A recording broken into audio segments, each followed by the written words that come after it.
Hey guys, welcome to another video. So in this video, I'm going to show you how to replace the throttle body gasket on the 2010 GMC Acadia.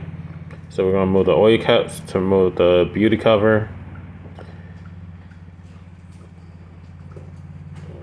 So once we got this out the way, we're going to put the oil cap back in. That way we can make sure nothing falls inside there. So all you're going to need for this job is a 10 mil and a 8 mil.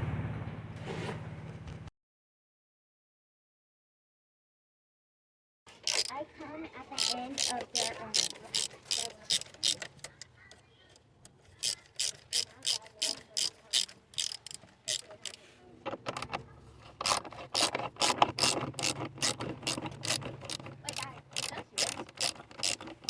What? those things you can lift the car. No. Oh, she like wheels.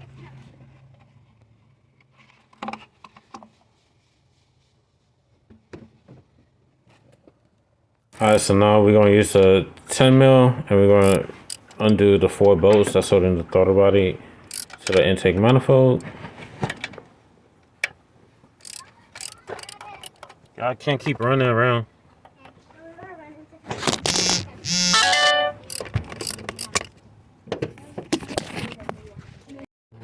Alright, so once you got the throttle body off, just peel this off. So once you got it off, get a rag or something. And I like to use some throttle body cleaner to clean the surface. You want to clean this mating surface and the back. I'm out.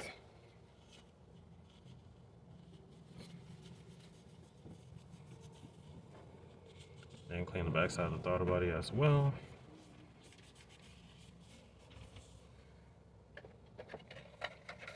And then we are going to get our new one. And line it, make sure the hose line up. As so. And then this is going to be the slightly tricky part. Is holding both of these at the same time, lined up, and then putting those bolts back. Alright, and then just put everything back together. And that's it for this video. Like, comment, subscribe. See you in the next one. Peace.